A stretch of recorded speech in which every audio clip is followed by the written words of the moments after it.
hari ini seperti yang sebelumnya saya bicarakan dengan Bu Nirbala, saya ingin meminta izin numpang Bu observasi di lokal Ibu. Berhubung saya punya tugas untuk observasi rekan sejawat. Sebelumnya saya ingin menanyakan kesediaan Ibu. Apakah boleh Bu? Boleh. Boleh, alhamdulillah. Baik, kita mulai saja Bu ya, karena berhubung anak-anak udah pada masuk, kita mau cepat masuk. Sebelum pembelajaran, Ibu sudah menyiapkan perangkat pembelajaran? Alhamdulillah sudah. Sikat PP atau modul ajar. Keren Ibu, udah lengkap nih Ibu. Langsung ada ini nih ya, contoh medianya. Baik. Di pagi ini kita akan masuk ke lokal mana? 3B. 3B dengan materi Tadi mengenal sifat-sifat Allah, ada 20 sifat Allah yang harus kita kenal hari ini. sifat-sifat Allah. Baik. Tujuan pembelajarannya apa Bu? Tujuan pembelajaran kita hari ini yaitu meyakini bahwa Allah itu memiliki sifat wajib, sifat jaiz, dan sifat mustahil. Sifat mustahil. Berarti mengenalkan kepada anak-anak sifat-sifat Allah tersebut. Tapi pagi ini kita membahas dulu tentang sifat wajibnya. sifat wajib. Yang Sifat 20 itu ya, ya. yang 20 itu. Yang 20 berarti. Baik. Untuk teknik dan media pembelajaran yang Ibu gunakan seperti apa saja? Nanti kita akan menggunakan media metode ceramah, metode tanya jawab. Kemudian medianya Media nanti kita menggunakan proyektor, gambar 20 sifat wajib, dan videonya nih yang di akhir. video di akhirnya nanti. Menarik sekali Bu. Berarti Ibu juga sudah menggunakan media proyektor berarti ya Bu ya? Baik, kemudian capaian yang ruang lingkup capaian yang ingin Ibu capai saat ini apa itu Bu? Dari segi pengetahuan kah, afektif kah?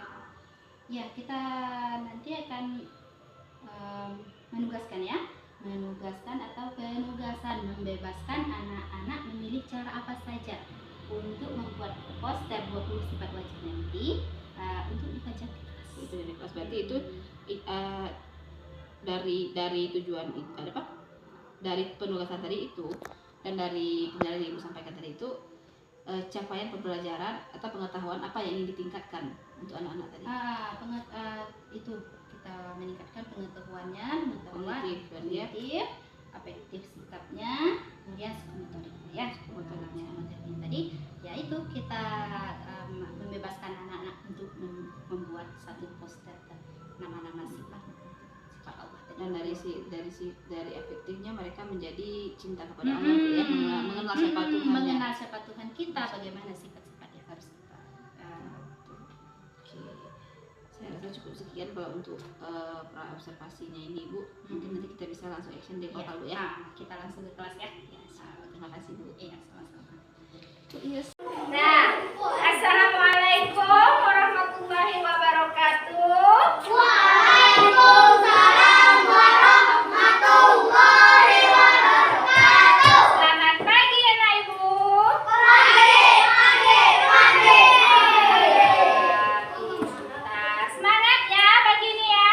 Semangat. Harus semangat.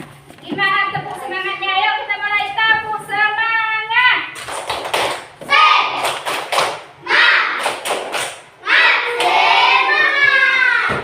Oke, semangat ya.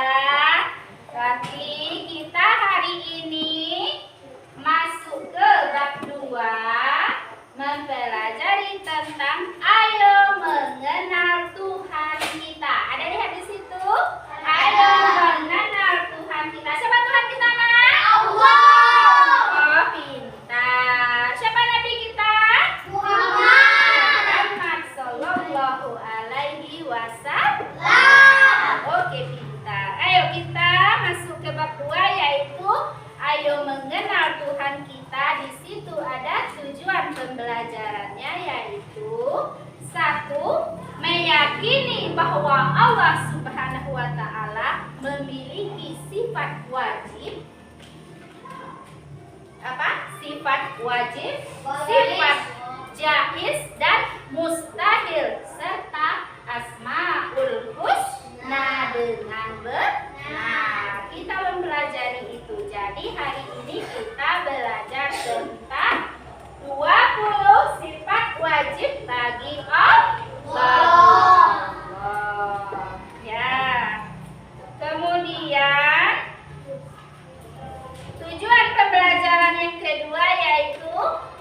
menunjukkan sikap rendah hati sebagai implementasi pemahaman sifat-sifat Allah dengan baik. Kita masuk ke pembahasan pertama, yaitu tentang sifat wajib Allah. Halaman 28. Halaman 28, buka halaman 28 ya, Nak. Ya, buka halaman 28. Sifat wajib Allah Subhanahu wa taala. A. Pengertian sifat wajib Allah Subhanahu wa taala. Sifat wajib Allah adalah sifat yang dimiliki Allah. Ya. Ada berapa sifat Allah tadi? 20. Ya. Di sini pengertian sifat wajib adalah sifat yang dimiliki Allah Subhanahu wa taala. Sifat maha sempurna dan pasti ada padanya. Siapanya di situ? Allah. Sifat wajib Allah ada 20. Berikut penjelasannya. Yang pertama ada wujud. Lihat bukunya, ada wujud. Di depan juga ada. Ada wujud. Apa arti wujud? Wujud artinya ada. Allah Subhanahu wa taala pasti ada adanya. Allah Subhanahu wa taala ada dengan sendirinya tanpa yang mewujudkannya. Iya, kita harus meyakini bahwa Allah itu bersifat wujud. Wujud artinya ada. Kita harus meyakini bahwa Allah itu ada tanpa ada perantara, tanpa diperanakkan dan tidak berat. Nah, berarti Allah itu ada. Jangan dipikirkan dari mana datangnya Allah, tapi cukup yakini bahwa Allah itu ada. Ya, itu arti wujud. Bukti Allah Subhanahu wa taala ada adalah terciptanya alam semesta. Terciptanya alam semesta ini. Apa aja yang ada di alam semesta? Manusia, terus pohon, tumbuh-tumbuhan, ya. Apalagi yang ada? Hewan. Hewan, terus? Sudah, ya banyak lagi ya. Semua ada di alam semesta. Planet-planet, ya, bulan, bintang, matahari, semua adalah ciptaan Allah. Apa lagi ciptaan Allah? Apa lagi ciptaan Allah? Apa lagi ciptaan Allah? Bumi, ya, bumi, langit, itu kan termasuk di dalam bulan, bintang, semuanya termasuk. Ya, matahari, awan, semuanya masuk. Gunung, semuanya masuk dalam alam semesta. Semua ciptaan Allah itu menunjukkan kebesaran Allah. Jadi kita harus meyakini bahwa Allah itu wujud. Ada tanpa diperanakkan, ya. Nah, paham itu apa arti wujud tadi, Nak? Ada. Iya, wujud artinya ada. Terus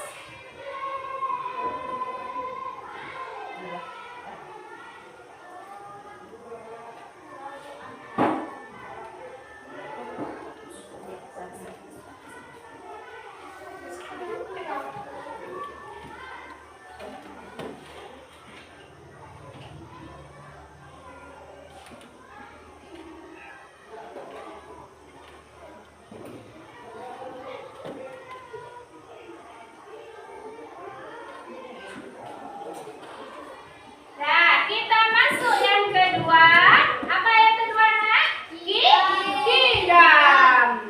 Apa arti kidam?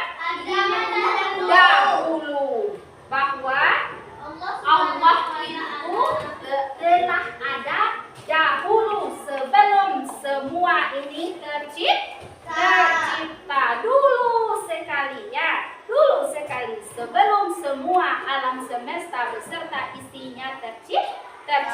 Ayo kita lihat di situ. Kidam artinya dahulu. Allah Subhanahu wa taala lebih dahulu ada sebelum dunia dan isinya ada. Pencipta pasti lebih dahulu ada daripada yang diciptakan. Ya, Allah itu kidam dahulu sekali. Jangan dipikirkan kapan dahulunya, tapi cukup diyakini bahwa Allah itu telah ada dari dahulu. Ya, kalau kita pikirkan nanti kapan ya Allah itu ada ya, nanti kita bingung, nanti kita bisa jadi nggak tahu, nggak dapat jawabannya. Kapan Allah itu ya, Allah itu kapan ya adanya ya, nanti kita bingung ya kan. Cukup kita pahami bahwa Allah itu ada sejak dahulu ya. Kidam apa artinya tadi? Dahulu. Kita yakini bahwa Allah itu ada sejak dahulu. Kemudian yang ketiga ada baqo. Baqo artinya kekal. Allah Subhanahu wa taala itu kekal abadi. Allah tidak akan binasa atau mati. Ya. Semua yang ada di alam semesta akan binasa dan akan mati, termasuk manusia. Termasuk manusia juga akan mati. Tumbuhan, hewan, manusia, semuanya akan mati kecuali Allah. Ya, kecuali Allah. Apa artinya tadi? Arti Bapak? Kekal. Tidak ada yang kekal selain Allah. Kemudian yang keempat yaitu mukhalifatul lil hawadisi. Artinya berbeda dengan makhluk. Ya. Karena Allah itu pencipta, maka pasti berbeda dengan ciptaannya. Ya, kita sesi tanya jawab ya. Ibu mau bertanya lagi nih tentang pembahasan kita tadi dari 1 sampai 5 tadi. Ayo kita bisa dibilang ini sesi kuis ya. Ya, ayo siapa yang bisa? Apa artinya wujud? Ada. Apa arti wujud? Apa arti wujud? Wujud artinya ada.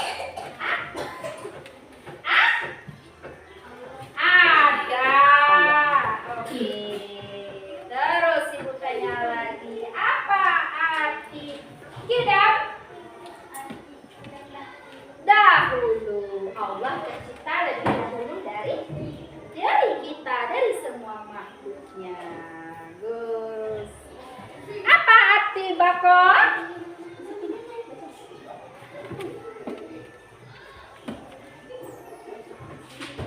Apa arti bako?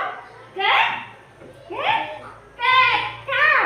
Nah, bako artinya kekal. Bahwa Allah itu kekal.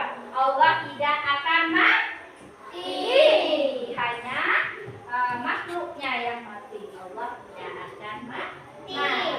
Apa arti mukhalifatul lil hawadis Mondi? Berbeda dengan makhluknya. Mondi sama Sapik punya hidung? Punya. Berarti sama ya. Mondi sama Sapik punya hidung, sama-sama punya hidung. Ali sama Sapik punya mata? Punya. Kita harus meyakini bahwa Allah itu berbeda. Kita tidak pernah tahu Allah itu punya mata atau tidak, tapi kita meyakini Allah maha melihat. Alika punya telinga? Punya. Insan juga punya telinga? Punya. Telinga untuk mendengar. Allah itu maha mendengar. Tapi kita tidak pernah tahu Allah punya telinga atau tidak. Ya, kita cukup meyakini bahwa Allah itu maha mendengar. Allah tidak sama dengan makhluknya. Ya. Terus hati bako Anika? Bako hatinya kekal. Allah itu kekal. Allah tidak akan binasa. Ya. Keluarkan buku tulisnya. Yuk, keluarkan buku tulisnya. Keluarkan buku tulisnya. Ayo. Keluarkan buku tulisnya. Kita menulis dari sifat wajib Allah. Ya. Ibu tunjukkan. Ayo. Kita menulis. Coba lihat ke depan. Kita menulis dari sifat wajib Allah. A. Pengertian sifat wajib Allah sampai nomor 5. Oke? Oke. Iya.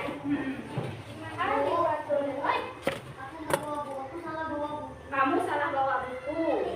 Ya, tulis di buku tengah dulu. Nanti masukkan lagi ke buku. Ya. Iya, itu.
Omelet dulu deh ya.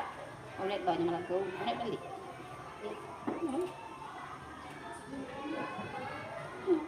Tak tahu omelet gini omelet.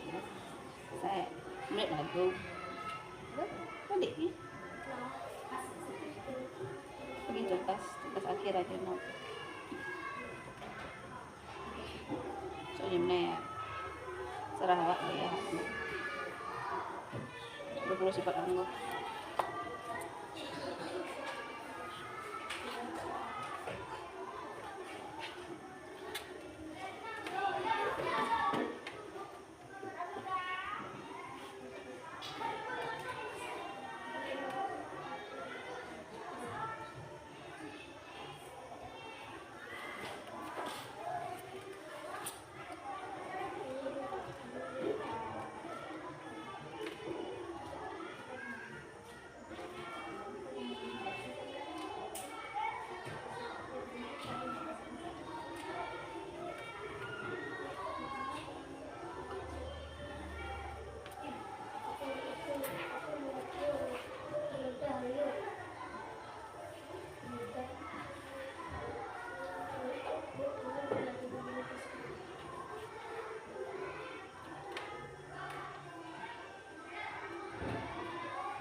ya, Bu Nirmala. Iya. Tadi setelah pembelajaran di kelas, sedikit kita berbincang, Bu. Sesuai yang kita pahami di awal tadi, observasi ini kita sama-sama nih menemukan kelebihan Ibu dan kita mengkoreksi kekurangan untuk perbaikan ke depan. Saya apresiasi dengan pembelajaran yang dilakukan di kelas tadi, menarik dan menurut saya ini cukup kreatif gitu. Kira-kira menurut Ibu Mala sendiri nih, sudahkah maksimal tadi pembelajaran di kelas yang Ibu laksanakan? Saya rasa belum terlalu maksimal ya Bu. Karena sebenarnya saya merasa masih banyak yang perlu ditambahkan. Salah satunya itu mungkin menambahkan sedikit media lagi untuk menarik minat siswa agar pembelajarannya semakin menarik. Betul sekali. Mungkin saya mohon izin nih memberikan sedikit koreksi gitu Bu ya. Yang pertama, memang seperti yang disampaikan tadi, di sini terlihat bahwa siswa kebanyakan pasif, belum terlalu aktif gitu. Nah, sebenarnya ini kan materinya sebenarnya materi yang apa ya, tersimpel dan menarik untuk mereka pelajari sebenarnya gitu kan. Mungkin ya betul kata Ibu tadi, pertama Ibu tambahkan media-medianya supaya mereka lebih tertarik dan aktif dalam kegiatan pembelajaran gitu.